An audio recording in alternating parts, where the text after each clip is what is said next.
Musgrave in 2001. It began with disappointment in Daytona, then went rapidly on the rise at Homestead and Bakersfield, where he scored back-to-back wins. The Mopar Dodge was maimed at Martinsville with gear problems, but rebounded at Gateway with a dominating performance in win number 3. Then miscues at Darlington left the team wondering. We never going to win the championship this one. Will Musgrave be on top of his game today at Pikes Peak? We'll find out next. Hello, everyone. Glad to have you with us. Phil, it has been feast or famine for Ted Musgrave this year. 3 of his 6 starts have been wins. The other 3 have resulted in miserable finishes. Doc, every time Ted Musgrave had a bad race, he came right back with a win.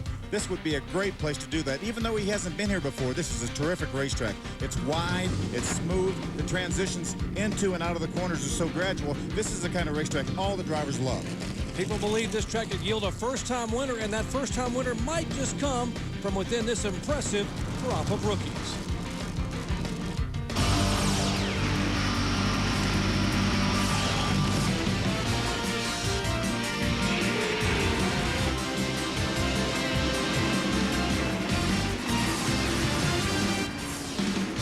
ESPN, the worldwide leader in sports, presents NASCAR.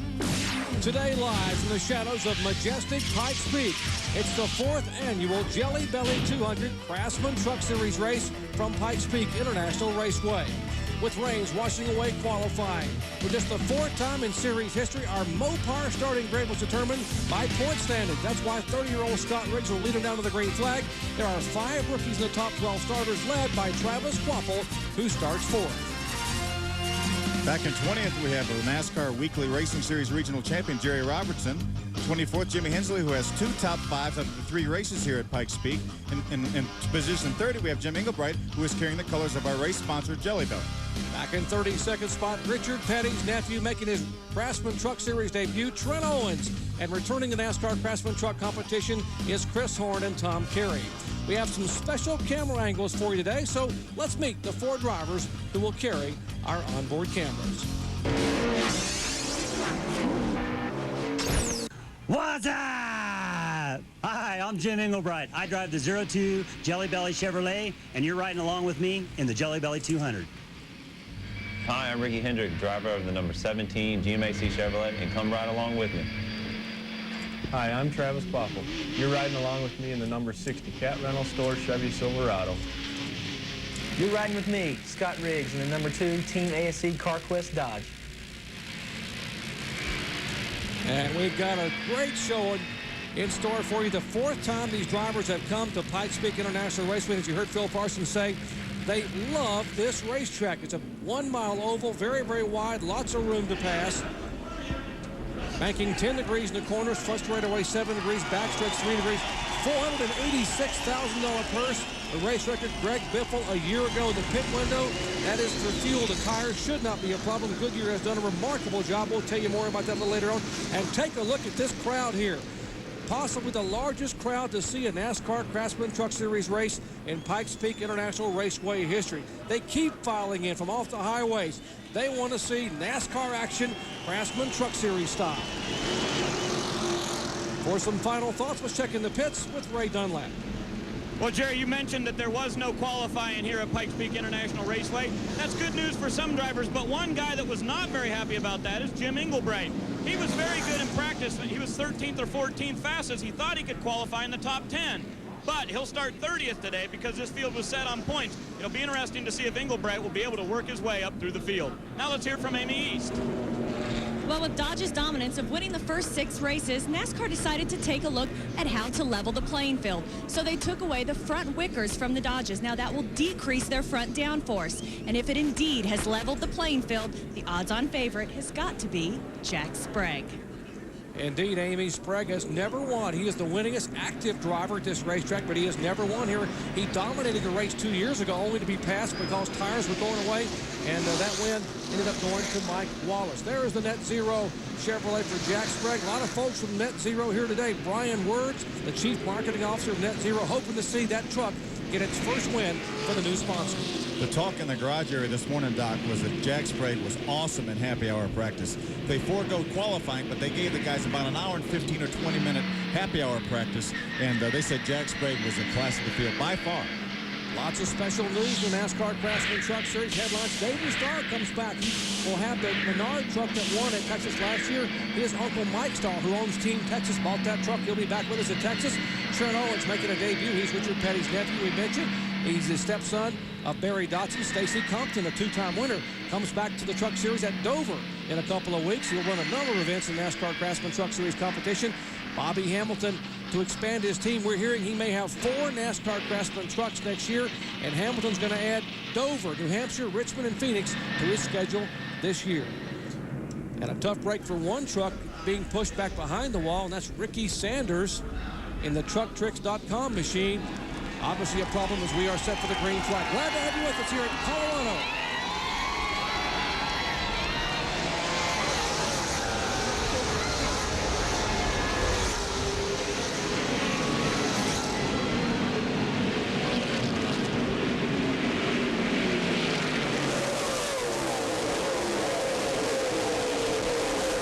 Leader Scott Riggs pulls by 2 car lengths to challenge. It's the 3rd spot with Cook on the inside, Ford on the inside, Chevy up high.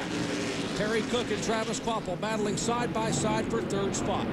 You see Travis Quapple in the 60 truck, the Cat rental truck right there. This is probably the racetrack he has the most experience on of any of the racetracks that the Truck Series will run. Travis Quapple, a 2-time winner here in NASCAR's Remax Challenge, the old Arco Series. Won here in 99, also won here in 2000. There's Jack Sprague. You heard all the comments about he is going to be very, very strong. And how about Rick Crawford in the 14 truck behind him? Was very good and happy. I was not quite, and I was talking to Ray Stonkus, Rick Crawford's crew chief. He said they weren't quite in Jack's category, but they were pretty good. Back-to-back 4th place finishes for Rick Crawford as you ride along in the GMAC machine of rookie Ricky Hendrick. Made his debut here a year ago, started 11th, finished 6th. Ran in the top 5 most of the afternoon. You take a look back at the 24 Net Zero Chevy and the 14 Milwaukee Electric Tools Ford of Rick Crawford and Jack Sprague. Jack currently in 5th position. He actually got underneath Terry Cook going through turns 1 and 2 that time, was not able to make the pass.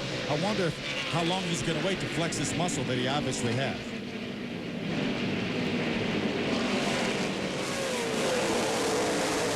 There's Riggs, the points leader. Quapple. There goes Jack Sprague on the inside of Terry Cook going into turn 3. Pulls right back up beside him in the center of the turn, see if he can beat him off turn 4.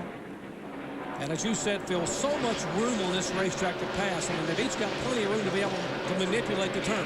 You know, Doc, we've talked at all these racetracks this year how a lot of them have some difficulties and some trouble. This racetrack here is a dream to drive. Jack Sprague actually got a little bit sideways, looked like, over there coming off of turn 2. That gave Rick Crawford a chance to really win. Here's Crawford for the challenge. Great racing here in the early laps at Pikes Peak International Raceway. Challenge for position, that is Ted Musgrave. You heard the perils and woes of Musgrave at Darlington last week as he gets a challenge now from Ricky Hendrick, the rookie.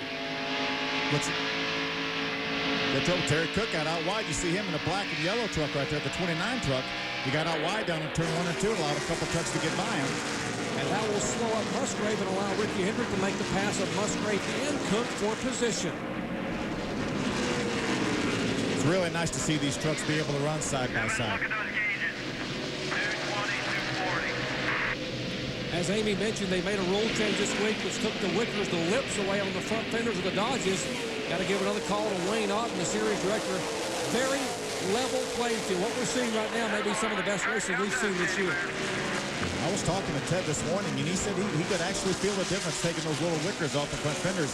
The Fords and the Chevrolets actually still have them. They just took them away from the Dodges, and he said you could actually tell coming off the corner you would lose the front end a little bit. So he would certainly like them back. There's the Dodges showing the way. Scott Riggs out of Bahama, North Carolina, the Team ASE CarQuest Dodge. Looking back at rookie Travis Quapple.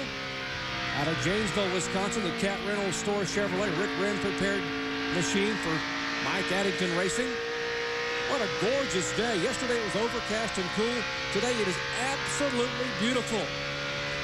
As we are enjoying a little Rocky Mountain High NASCAR Craftsman Truck Series style. We're in the early laps of the Jelly Belly 200. They're chasing Scott Riggs. side-by-side action for 10th spot. Yeah, they've actually been side-by-side. That's Terry Cook in the 29 truck on the outside, Matt Craftsman in the 88 on the inside. Been side-by-side for about 2 laps around here. We saw some 3-wide and even one 4-wide battle a moment ago. So great racetrack, great NASCAR Craftsman Truck Series competition. And the 29 truck of Terry Cook started 3rd, but he's just trying to hang on for 10th. Amy, is there a problem?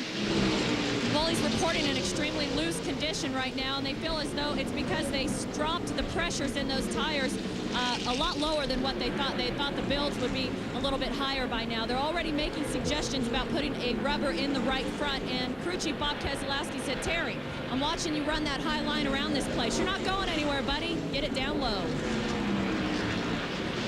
Pretty good battle shaping up for 2nd spot. We told you Sprague would be a factor. He's now reeled in the rookie Travis Kvapil. There's Kvapil, the Cat Reynolds Chevy. Sprague coming in the Net Zero Chevy. Yeah, Jack had moved up from his starting position. He's really made some major moves. Here he is on the inside of Travis Kvapil for the 2nd position.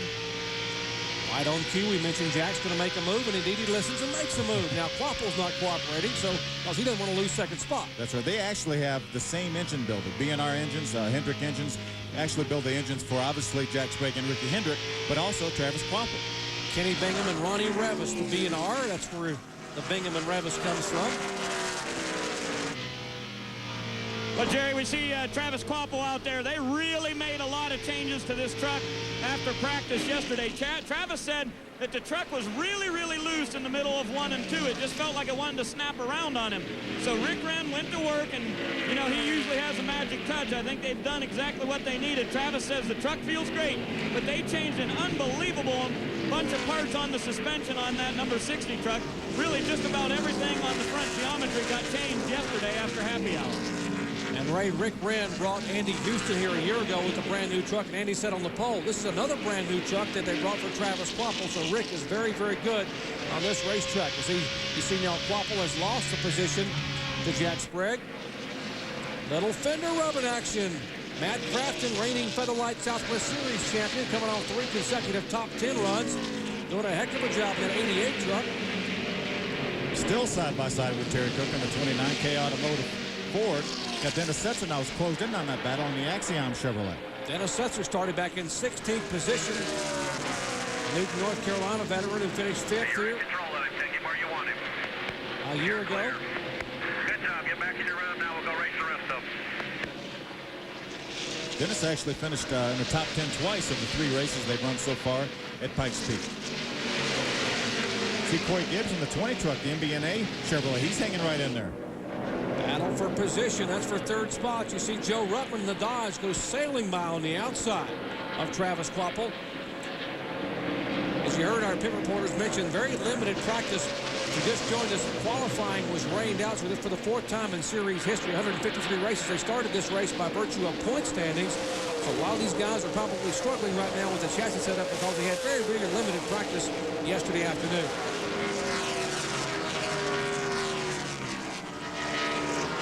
Here's a couple of drivers who have both had good finishes recently. Billy Bigley coming off a top 10 run at Darlington in the 75, the Spears Manufacturing Chevrolet.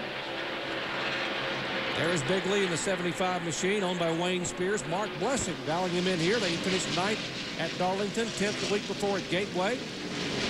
Actually, he's moved up in the top 10 in points. Billy Bigley is now in 10th in the points. And, you know, with a couple good breaks, he could have been a lot higher than that.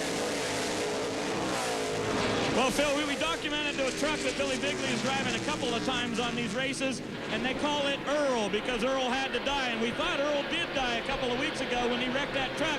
But believe it or not, they went back, put a new front clip on it, fixed it up, and they brought her back again. That truck has run a bunch of races for that team this year, and Billy Bigley says, if it's good, why change? You know, Bigley was in this same truck at Homestead running 2nd with 26 laps to go and cut a right front tire. Had a chance to win that race. He was closing in on Ted Musgrave down there. So very good truck for the Spears Manufacturing team. See, Jack Sprague is closed in on Scott Riggs, the leader in the Team ASE Dodge. Looks like what all the guys in the garage area were saying this morning is coming true. Jack Sprague looks awfully strong, Doc. You can see right above the spoiler, you can see that little lip on the front fender. That's what the Chevrolets and the Fords have that the Dodgers do not have now. Well, the two-time series champion dives to the inside of the Dodge. Can he make it stick? It wobbles a little bit, and Riggs pulls him by about a truck length and a half.